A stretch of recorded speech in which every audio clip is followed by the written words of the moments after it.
The Master of Hestviken by Sigrid Undset. Translated from the Norwegian by Arthur G. Chater. Book 3. In the Wilderness. Part 1. The Parting of the Ways. Chapter 1. On a day in spring, Olav was out with one of his housecarls, spreading dung on the frozen soil of the good acre. The fields that faced north still gleamed and glittered with ice, but from above on the horse crag water trickled and ran. And on the sunny side, across the creek, the cliff was baking. The bull rose out of the sea with a flickering reflection of the ripples on its rust-grey rocks. Brown soil showed under the pines over there, and the thicket on the hillside towards Kverndal was hung with yellow catkins. Out in the creek, Eirik was rowing. The lad's red kirtle shone sharply against the blue water. Olav stood for a while, leaning on his spade and looking down at the little boat. It was ever the same with Eirik. He took such a time. He had only a few sheep to ferry across. Sheep and goats were now turned out in the wood on that side. Today there was good use for the boy at home.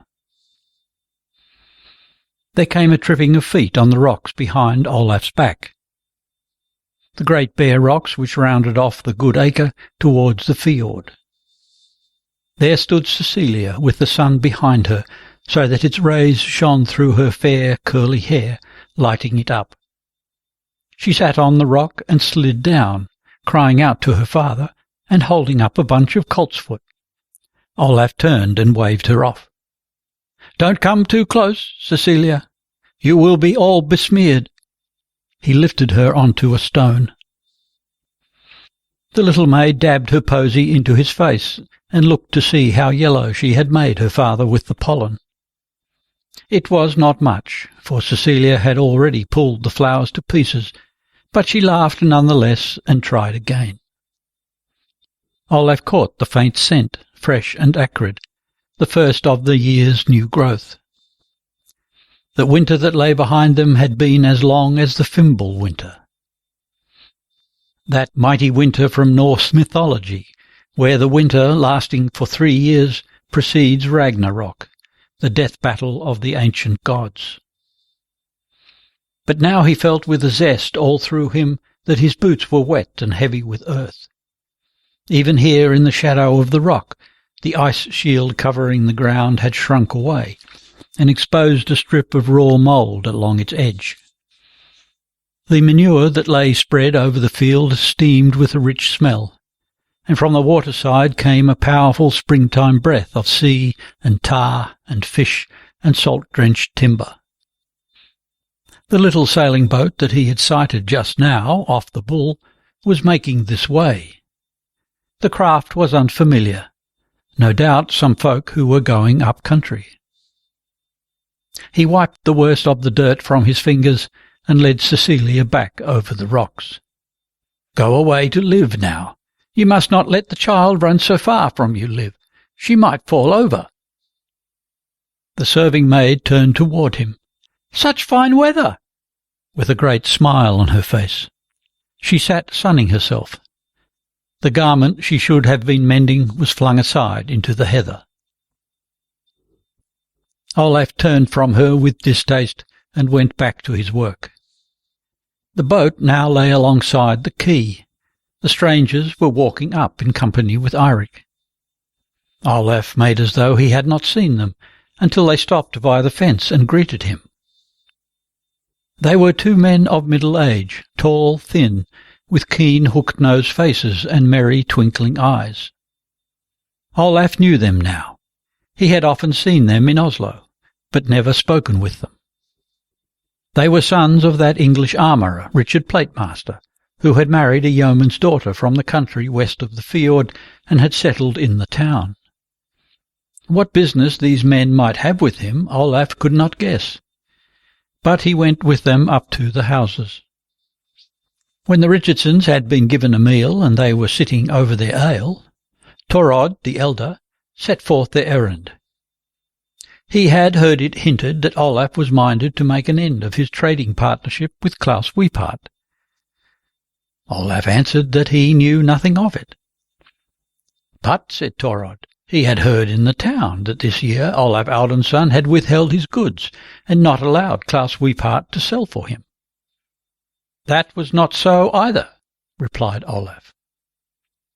But he had made a funeral feast for his wife here during the winter, so that much had been consumed in the house, and with the death of his wife he had also been hindered in his work in many ways. Olaf thought he could now see whither they were tending, and perhaps it might be worth considering to find another trader for his wares.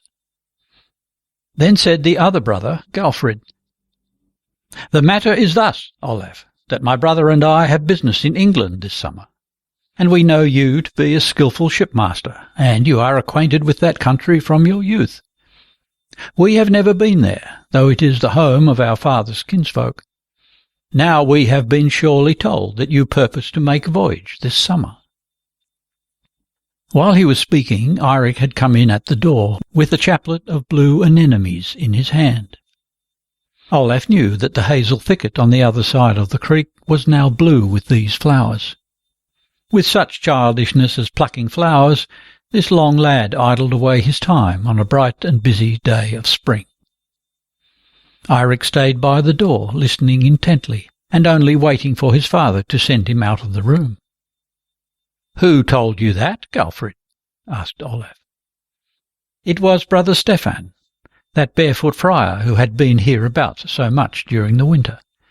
The Richardsons were free of the Franciscan convent, as one of their brothers was a monk there, and there they had heard that Olav of Hestviken had thoughts of faring to foreign lands this summer, though doubtless he had not yet made any bargain about a ship."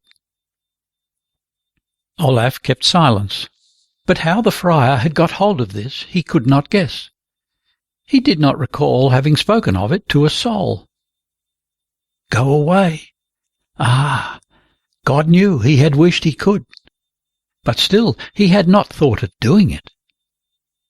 He owned neither ship nor freight, and to seek out an opportunity of sailing with other folk had seemed somehow too troublesome a matter. Moreover, there was enough to be done at home now, seeing how everything had been neglected during the long years of his wife's sickness. But when an opportunity was offered, he felt his heart contract in his breast as a hand is clenched to strike the table, the moment he fully realized that he could get away from everything, far away, for a long while. Yes, oh yes! I had said no such thing to Brother Stefan. Olaf shook his head. Maybe I let fall something, I do not remember. I may have said I might have a mind to see the world again, now that I am a man without ties. Then he became aware of the boy standing there, all ears, and he bade Eirik go out. Eirik came forward quickly and flung his chaplet about the little crucifix that hung on the wall within the bed where his mother had lain. But having done so, he had to go out. How Brother Stefan's long nose had sniffed out these thoughts that he harboured, that was nevertheless more than Olaf could make out. In the course of the afternoon the men had reached so far in their colloquy that Olaf took the two strangers and showed them what wares he had for sale. It was not much, less than a score of goats' pelts, 3 otter skins, and a few other skins of game, some barrels of oak bark. He would have to take with him all his store of dried fish and herrings. His housefolk could be content with fresh fish this summer. He had also some oak logs and barrel staves which he had intended for his own use. But if he himself were absent, they would only lie unused. Late in the evening Liv came and asked her master to go with her to the byre. There was a cow that was to calve, but the dairy woman had fallen so grievously sick, said Liv, and besides it was not her work to see to the cattle. The night was moonless, cold and still, as Olaf came out of the byre again. Now he had to go and wake old Tor, ask him as a favour to watch in the byre tonight, for it was of no use to let Liv be there alone. Lazy she was, and thoughtless. One would scarce have believed it, but not even while they were struggling to tend the poor beast that lay there lowing plaintively. Not even in the dark, narrow byre could the girl leave him in peace. She was after him like a kitten, seeking to be caressed. Time after time he had almost to fling her from him, so that he might use his hands freely.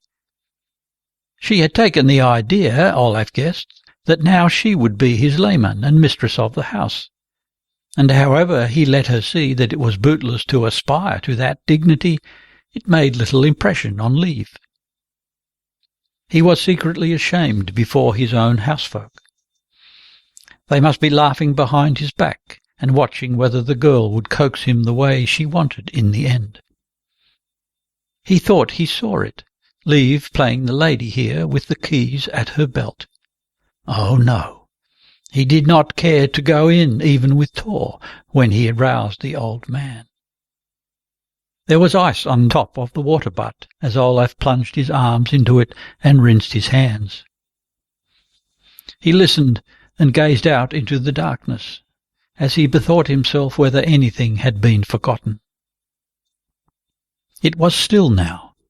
The merry purling of little brooks on the slope were frozen into silence, and there was only the faint splash and ripple of the sea beneath the cliff, and over in Kverndal the murmur of the stream.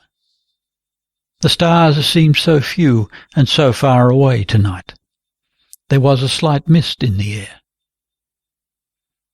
The calf was full-cheeked and long-eared. It looked promising. That was very well. He had lost 3 calves this spring, and not one cow-calf had he had yet. In the northern sky above the black back of the bull, pale flickers of the northern lights came and went, like a dewy breath over the vault of heaven. They were not often seen here in the south. At home in the uplands the lights flashed half across the sky, and when, as children, they used to tease them by whistling and waving linen cloths at them, there was a crackling sound, and long tongues shot down toward the earth and back to the sky. Once, when they had stolen out behind the outhouses and stood there flapping one of Ingeborg's longest wimples, Arnvid had come upon them, and then he had beaten them. It was a great sin to do so, for it meant storm when the northern lights were disturbed. Here in the south the lights were usually but pale and faint. Olaf gave his shoulders a hitch in his reeking clothes. It was still 4 days to washing day and Sunday. Instinctively he went quietly as he crossed the yard. The little ice pockets made such a crackling, and he was loath to break in upon the low murmuring sounds that came up from below, as from the depths of the night. Within the room a little lamp was burning at the edge of the hearth. Olaf had given the 2 strangers beds in the closet, and seated on the edge of Ingunn's bed he undressed, slowly with a pause between each garment. He rose to pinch out the wick. A whisper came from the northern bed. "Father!" After a moment Olav answered in a hushed voice, "Are you awake, Eirik?" "Yes." "When shall we sail, father?" Olav was silent, but Eirik was so used to his father's seeming not to hear, or answering like the echo when one shouted toward the bull, after a pause, and as though across a distance. "Father, take me with you. I shall stand you in good stead." Eirik spoke in a loud and eager whisper. "I shall serve you as well as a full-grown man. I can do the work of an able-bodied man, yes, and more." "You can indeed." Eirik could hear that his father was smiling, but then there was neither anger nor refusal in his voice. "May I go with you, father, to England this summer?" "No one has yet said that I am going myself," said Olaf soberly. He blew out the little flame, pinched off the burnt wick, and dropped it into the oil. Then he got into bed. Something fell down and touched his neck in the darkness. It was soft and cool, reminding him of young living skin among the coarse, rough wool and sheepskins of his bedclothes. It was Eirik's chaplet. Olaf groped for it and hung it in its place again. It had reminded him of her body, her shoulder so slight and soft and cold, when the coverlid had slipped off while she slept, and he drew it up and spread it over her again. Of course he would go. He was firmly resolved of that in his inmost heart, and he would suffer nothing to come in the way and hinder him. Only for appearance's sake he still let it seem uncertain whether he would accept. It would not do to acknowledge that he had let himself be persuaded so easily by two perfect strangers. Indeed, that he had seized their offer with both hands. But he would not stay here at Hestviken the whole summer, now that he espied a means of escape. No matter that this little old hoy that the Richardsons' grandfather owned was a wretched craft, and that he himself was no more of a seaman than that they might easily have found a better one. Once before he had been in England, some 15 years ago, with the Earl, so it was but little he knew of that country. A great lord's subalterns cannot stir far abroad. But as the Richardsons had not questioned him of it, he knew nothing of these two, but he could see that they were untried men, and not overwise. And by degrees he had been forced to admit that he himself would never be a good tradesman. It made him angry when he saw he had been cheated, but he had accustomed himself to say nothing and put a good face on it. It was bootless for him to wrangle with folk who were sharper than himself in such matters. He had not even thought of dissolving his partnership with Klaus Wiepart.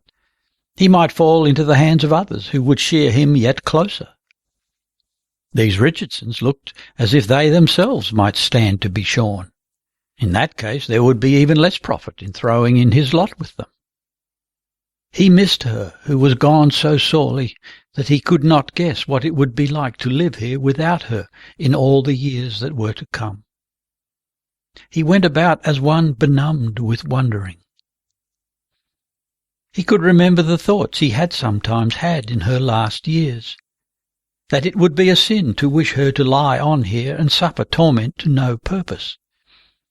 But now that she was gone, then he remembered that shred of saga that Brother Vigard had once repeated to them while they were children, of King Harald Luva, who sat brooding 3 years over the corpse of his Lapp wife. He was bewitched, the monk had said.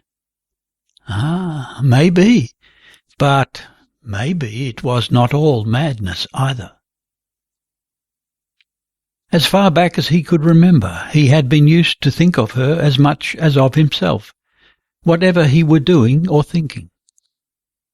When two trees have sprung up together from their roots, their leaves will make one crown, and if one falls, the other, left standing alone, will seem overgrown. Olaf felt thus, exposed and grown aslant, now that she was gone. He knew full well they had been joyless years, most of them, but his memories of the happiness they had shared were far clearer and more enduring. It was as with the lime trees here on the hills about the inlet. They made no great show to the eye, but in summer, when they blossomed, the whole of Hestviken seemed laden with the scent of them, so that one almost felt its sweetness clinging to the skin like honey-dew. In all the years he had been away from here, as boy and as man, fostered among strangers or an outlaw in other realms, this scent of lime blossoms had been the only thing to remind him that he owned lands that were his. All else about them he had forgotten. and even in the saddest days of their life together she had been his. The same as that little Ingunn who had been so sweet and fair when she was young, so slight and supple to take in his arms, with the scent of hay breathing from her golden brown hair when he spread it over him in the darkness. He had often loved her with the same gentle goodness as one loves a favourite, faithful, innocent animal, a handsome heifer or a dog. And at other times he had loved her so that his body trembled and quailed in anguish when he recalled it now, and remembered that it was done, had been done for many a day before she died. And nevertheless she was the only woman of whom he cared to recall the possession. He could not think of the others without feeling a chilly aversion to the memories creep over him. Now he had lost Ingunn, and when he thought of the last night before she died, he knew it was his own fault that he had lost her entirely. He was well aware of what had befallen him. When he was plunged in the most helpless distress and sorrow, about to lose his only trusty companion in life, God, his Saviour, himself had met him with outstretched hands to help. And had he but had the courage to grasp those open, pierced hands, he and his wife would not now have been parted. Had he but had the courage to stand by the resolve he had taken at that meeting with his God, whatever might have been his lot in this world, whether pilgrimage or the headman's sword, in a mysterious way he would have been united with the dead woman, more intimately and closely than friend can be united with friend while both are alive on earth. But once again his courage had failed him. He had stood looking on when God came and took Ingunn, carried her away alone. And he was left behind, as a man is left sitting on the beach when his ship has sailed away from him. And to bide here at home in Hestviken after that, it was the same as waiting for the days and nights to pass by in an endless train, one like another. No, he would not turn away from the Richardsons' offer, that was sure. From out of the darkness came the boy's wide-awake voice. "The Danes, father. They lie out in the English Sea and seize our ships, I have heard." "The English Sea is wide, Eirik, and our vessel is small. Best that you stay at home this year." "I didn't mean it that way." Olav could hear that the lad sat up in his bed. "I meant I had such a mind to prove my manhood," he whispered in bashful supplication. "Lie down and go to sleep now, Eirik," said Olav. "For I am no longer a little boy." "Then you should have wit enough to let folks sleep in peace. Be quiet now." His father's voice sounded weary. Only weary, but not angry, thought Eirik. He curled himself up and lay still, but sleep was impossible. He would be allowed to go. He believed that firmly. So firmly that when he had lain for a while thinking of the voyage, he felt quite sure of it. He was certain that they would fall in with Danish ships. They have a much higher freeboard than ours usually have, so at the first onset it might look bad enough. But then he calls out that all hands are to run to the lee side and hold their shields over their heads, and then, when all their enemies have leapt on board, they come forward and attack them. His father singles out the enemy captain. He looks like that friend of his father's they met in Tunsberg once, a stout, broad man with red hair and a full red face, little blue eyes and a big mouth crammed with long yellow horse's teeth. Then Eirik flings his shield at the stranger's feet, so that he slips on the wet floorboards, and the blow does not reach his father. Yes, it does, but his father takes no heed of the wound. The Dane stumbles, and his hauberk slips aside so as to expose his throat for an instant. At the same moment Eirik plies his short sword as though it were a dagger. Now the Danes try to escape on board their own ship. The ship's sides creak and give as they crash against one another in the seaway, and while the men hang sprawling with axes and boat-hooks fixed in the overhanging side of the Danish vessel, the Norwegians lay on them with sword and spear. "I think it is no more than fair," says his father, "that Eirik, my son, should take the captain's arms. But if ye will have it otherwise, I offer to redeem your shares from this booty." But all the men agree. "No, 'tis Eirik that laid low this champion, single-handed, and we have saved the ship through his readiness." "Are you the young Norse squire, Eirik Olafsson from Hestviken?"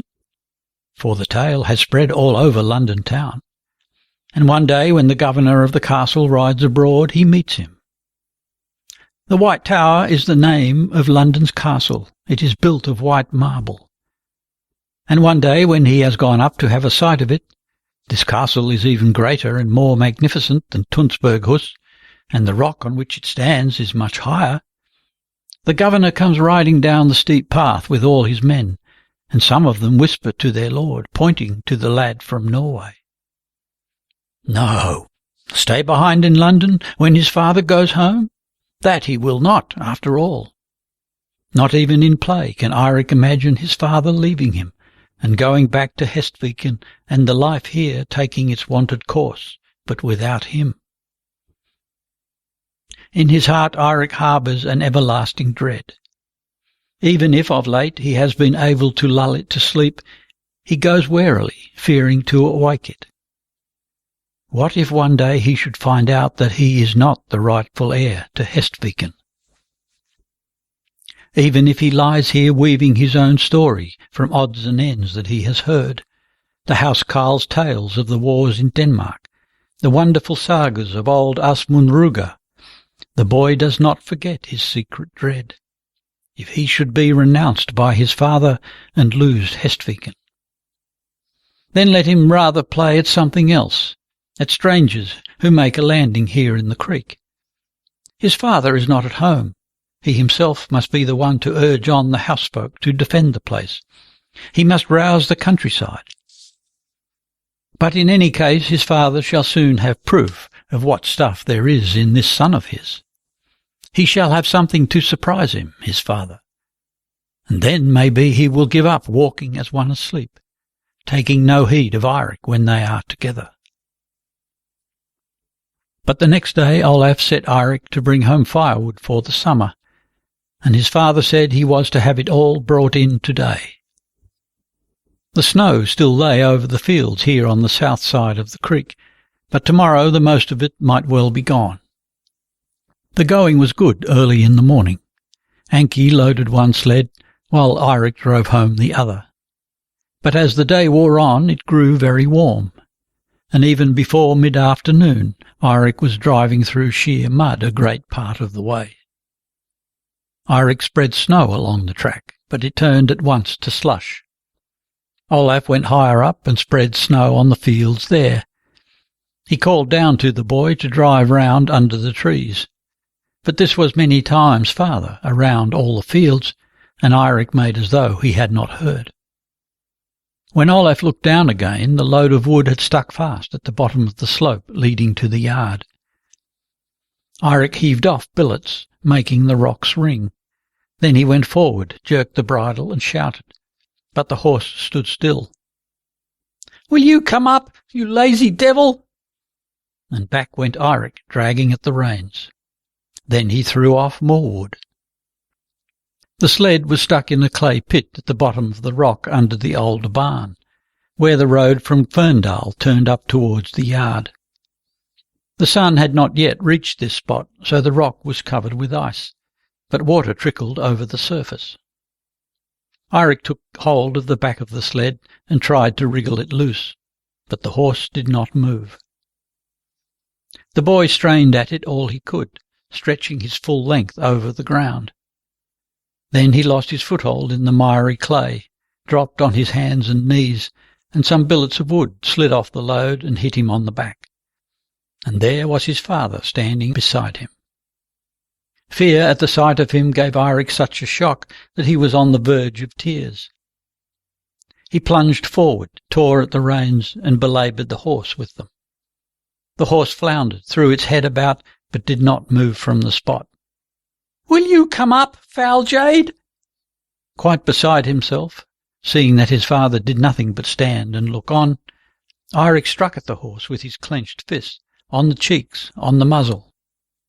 Olaf leapt down and came toward him threateningly. Then the horse put its forefeet on the frozen surface, slid, and looked as if it would come down on its knees. But at last it got a foothold, came up to the collar. The sled, with its lightened load, came free and dashed at a brisk pace up the slope. On reaching the yard, Eirik turned and shouted back to his father, with tears in his voice. "You might have lent us a hand.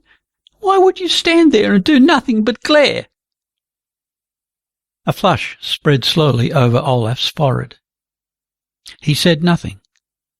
Now that the boy had shouted it at him, he did not know how it had been, but he had simply stood and glared, without ever a thought that he might give Eirik a hand. A queer, uncomfortable feeling came over Olaf.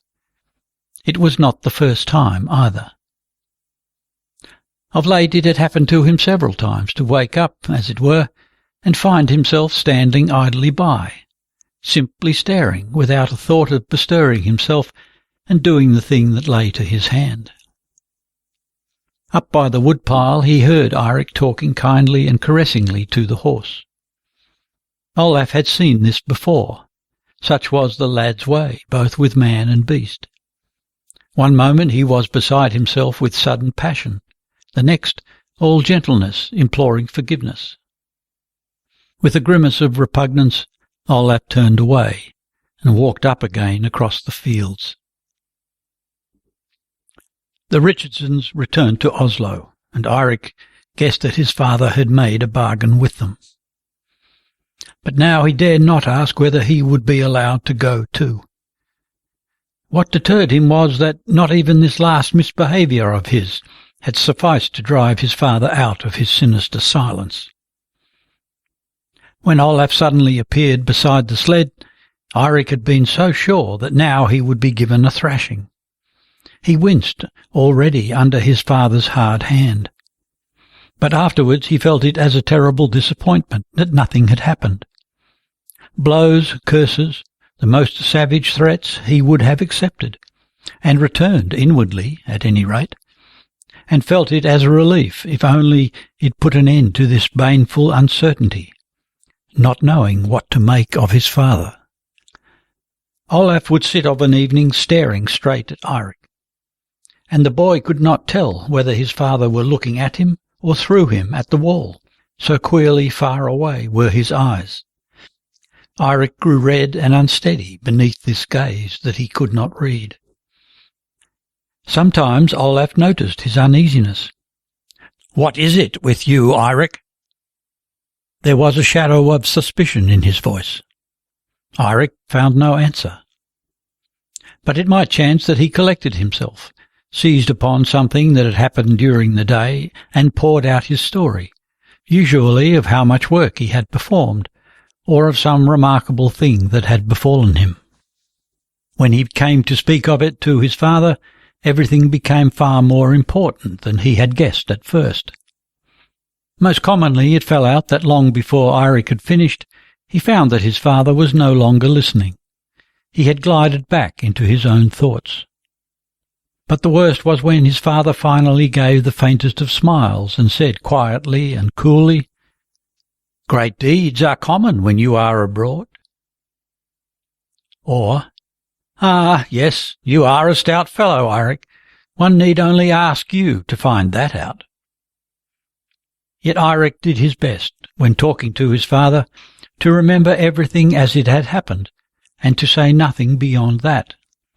But when his tongue was set going, it came so difficult to him. Before he knew it, he was relating an incident as it might have happened, or as he thought it ought to have happened. Another thing was that the housefolk egged him on to tell everything in the way that was most amusing to listen to. They knew as well as Eirik that he tricked out his truthful tales with a few trimmings, but they agreed with him that so it ought to be, and not one of them betrayed a knowledge that Eirik was apt to tell a little more than the truth. It was only his father who was so cross and dull of apprehension, and always required to be told everything so baldly and exactly. But one day his father should be forced to say it in earnest, that Eirik was a brave fellow. Of that he was resolved. For that matter, Eirik now gave a good account of himself, for his age, both on the farm and in a boat.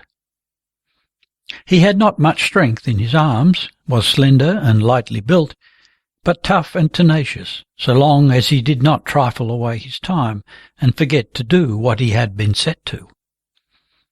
But for all that, the housecarls were glad to have Eirik working with them. He was of a kindly and cheerful humour, so long as no one provoked him, but then he was quick to anger. He also had a fine clear voice, for all kinds of catches and decoy songs and working chants. This spring both Tor and Aunt Ketil spoke to the master about him, praising his industry and handiness. Olaf nodded, but seemed not to see the expectant look on the boy's face. And much as Eirik strove to please his father and serve him, well, sometimes Olaf did remember to thank him. And at other times he appeared quite unaware of it, when Eirik gave him such help as he could. He accepted it without looking at the boy or giving him so much as a nod. Then Eirik's anger flared up. He turned over in his mind something he would do simply to vex his father. Then, maybe, he would remember to chastise him at any rate. But when it came to the point, he did not dare, for that would end all chance of his going on the voyage to England. In the week after Whitsunday, Olav Audunsson sailed up to Oslo, and 10 days later the Richardsons' little hoy lay alongside the quay at Hestviken. The freight that Olaf was to take was soon loaded, although he had charged himself with some trifles for Bard Palsson of Stickjustad, skins and pig iron. Apart from this, Olaf had not been able to get hold of any goods in the country round at this unfavourable time of year. The very next day, Olaf's boats towed the hoy out of the creek. They came out into the fjord and hoisted sail. It was a bright, calm morning of early summer. Eirik had been on board, helping to stow the cargo and talking to the men. There was not a strip of plank or boarding, not a block or a rope's end that he had not pried into and handled. Toward evening the boy sat on the lookout rock, gazing after the little craft, which was now sinking out of view far away to the south. He went down to the quay, cast off his own boat, and rowed away under the bull. Some way up the headland there was a green ledge, and in the middle of it lay some great rocks. On the biggest of these grew 3 firs. Eirik called it the King. One could crawl in between these rocks. Underneath the King there was a little hollow like a cave, and here he had a hiding place. On this side of the bull there was only one place where one could land from a boat and climb up by a cleft in the rock. Otherwise one had to row round to the north side, or else up to the head of the creek, and toward the water this ledge ended in a sheer drop. Eirik had thought many a time that if a man was surrounded by his enemies up on that ledge, he could leap out, swim a long way under water, and save himself, before the others found the path down to their boat. But this evening he was so sad and heavy of heart that there was no solace in the thought of these things. He crept into his cave and took out his possessions, but felt none of the old thrill and joy of ownership when he sat with them in his lap. He had not had them out more than once before this year, and then he had overhauled his treasures with the same intense delight as of yore. There were 2 wooden boxes turned on the lathe. The little one he had used for collecting rosin in summer, but now it held nothing but some scraps of little birds' eggs that he had kept because they were redder than most. In the other box he had the bones of a strange fish. It had been caught in the nets one day, several years ago. Neither his father nor the boatman had seen the like of it before, and so Olav ordered them to throw it into the sea. It looked likely to be poisonous. But Eirik saw that it had fallen between the piles of the old pier. When the men had left the waterside, he rowed out and fished it up. There was no knowing whether it was dangerous to keep its bones, or whether there might be some hidden virtue in them. Therefore he had always counted them very valuable. Until now. And now even he thought they were only trash. He also had a leather bag full of smooth and barbed flints.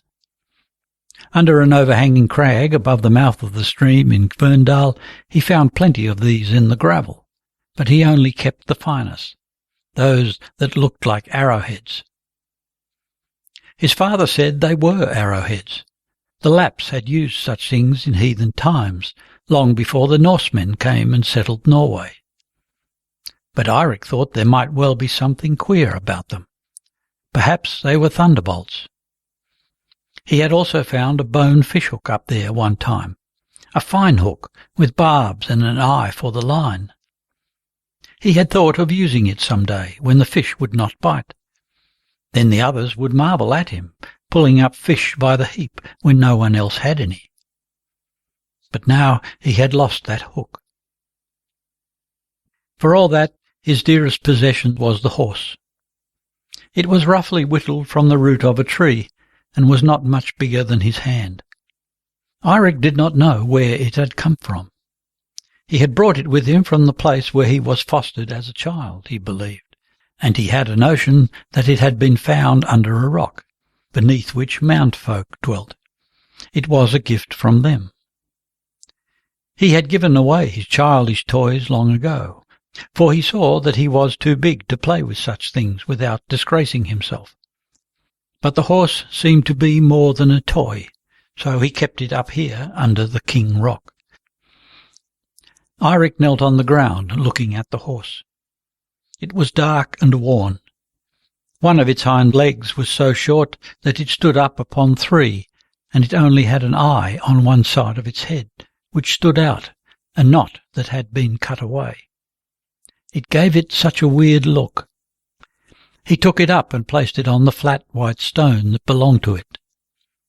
With closed eyes he walked backwards 3 times, with the shins about this altar, crooning softly the while. Sun sinks in the sea, carrion cumbers the foreshore. Down go we to our doom, Faxi, my fair one. But having accomplished this, he did not care to make the sign of the cross backwards. That was sinful and foolish besides. He had a misgiving that the whole game had been foolish. He could never really have expected to see it turn into a copper horse with a silver bridle. But he had believed in a way that one day something wonderful must happen after he had sung that ugly spell over it. Jorund Reaper would think it a foolish game. He was always afraid that Jorund might come upon him while he was thus employed. It was not very likely. Jorund had kinsfolk who lived far up the parish, and sometimes he came to stay with them, but it was scarcely to be imagined that he would show himself out here on the farthest rocks of Hestviken. Nevertheless, Eirik was always afraid Jorund might come upon him. He felt in himself that Jorund would make nothing of it, would only think he was faddling here like a little child, and he could well believe that Jorund would bear the tale of it and make mock of him. Yet Jorund Reaper was, of all the lads of his own age Eirik had met, the only one of whom he had wished to make a friend. But Jorund had not been in the neighbourhood for more than a year now. His home was in the east, by Arjavaten. Eirik sat with his hands clasped about his knees and his chin resting on them, gazing over at the manor. It was now flooded by the evening sun, and the creek below was still as glass, so that it could not be seen where the land came to an end and the reflection began in the deep shadows under the foreshore. But below the quay with its sheds, another quay stood on its head in the water, and deep down in the creek he saw the image of the sun-gilt rocks on the hill and the row of turf roofs, already slightly yellowed by the sun, and the meadows, and all the fair strips of ploughland where the corn was now coming up finely and evenly. But across this mirrored Hestviken a bright wavy streak was drawn by the current. The constant sound of bells from the wood under the horse crag came nearer. Ragnar was calling the cows home. The herd came in sight at the gate at the brow of the wood. The line of roan and dappled cows moved forward along the edge of the top field. Again a breath of distasteful memory crossed the boy's mind. Just before his father went to Oslo, he had sent him on an errand to Saltviken. Up on the hill he had met the cattle, and then he had gone and stuffed the cowbell full of moss. Not for any reason, it had just occurred to him to do it. But John the herdsman had gone on about it, and complained to the master when he came home in the evening. And once more the devastating thing happened that his father was moved neither to wrath nor laughter by his prank. He only muttered something about child's tricks and looked unconcerned. There went Liv up the path from the quay. She had been to the shed again, with Anki, no doubt. Eirik moved uneasily. His body was hot and tingling. He felt guilty and ashamed. Though indeed he had done nothing wrong, he could not help it if she said such things to him, and it only made him angry and ashamed when she tried to take hold of him and hug him in the dark. What did she want of him? He was not yet grown up, and she had men enough without him, the ugly trollop. But he could not get it out of his thoughts, for he guessed that she hung about his father too. And then it all came back to him, all the evil he had had in his mind when he found out about his father and Torhild Bjornsdatter, his dread and his despair, not knowing whether he was sure of his right to his father and to Hestviken, and a miry flood of foul and evil thoughts and visions, and a mortal hatred that made his cheeks go white and cold when he thought of how he hated. His father's fits of silence that lasted from morning to night, the tired, drawn look of his mouth, of his eyes with their thin, filmy lids, even the way he rose to his feet after a rest to go back to his work, as though laboriously collecting his thoughts from far away, all this filled the child's mind with insecurity. He guessed that he was living under the same roof, with a pain of such a kind that it must strike him with terror if he ever saw it laid bare. And he hated, he raged against anything in the world that prevented him from ever having peace and happy days. And at the same time the boy could see that his father was still a handsome man, and no old man. The housefolk openly discussed what maidens and widows might be reckoned a fit match, both in the parish itself and in the neighbouring districts. Little joy as Olav had had of his wife for many years, they didn't doubt that he would marry again as soon as might be. Had not this Liv been such a loathsome creature, it were almost better, for his father could never marry her. Many men were content to keep a layman in their house, but then he recalled the time when Torhild was here. No, his father must not bring any strange woman to dwell at Hestviken. He would not have anyone going about here, keeping the stores and dealing out the food, whispering in his father's ear at night, asking a boon or giving a word of advice, making mischief for him and Cecilia with their father, and filling the place with her own brood the while. From here not much more was seen of the houses of Hestviken than the row of turf roofs on the slope under the crag. The shadow crept higher and higher up the hill, but the sun still shone upon the roofs and the black cliff behind, with green foliage brightening the crevices. Up on the back of the horse the red stems of the firs were still ablaze. All at once the tears burst from his eyes. His love of the manor smarted like homesickness. His grief at his father's leaving him was overwhelming. The relish had gone out of all his former joys. Eirik gave himself up entirely. He lay on the ground weeping so that the tears ran down. There was a rustling sound on the edge of the cliff above him. The boy started up, burning with shame. A sheep thrust out its black face among the bushes. There was a white gleam of sheep behind it. Eirik scrambled up and chased them away. A good thing it was not men, or Jorund. Slowly he came down again. There stood his wooden horse, a wretched little toy. He snatched it up, ran forward to the brink, and threw it over. It was now just dark enough under the cliff to prevent his seeing what became of it, whether it landed on the rocks below or in the water. For an instant he stood as though spellbound.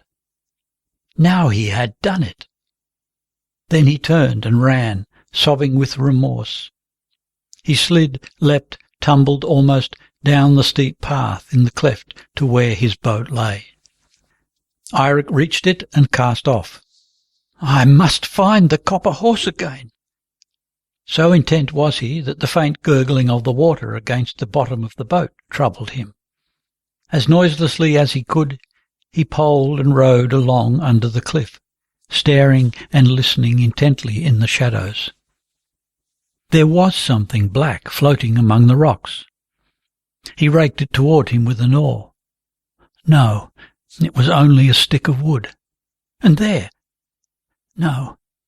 What if he searched all over the beach tomorrow? It was so small. Dear Holy Mary, help me. Let me find the copper horse.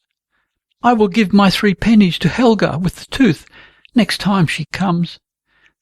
Ave Maria, gratia plena, Dominus tecum. There it was, on the other side of the boat, a little way out.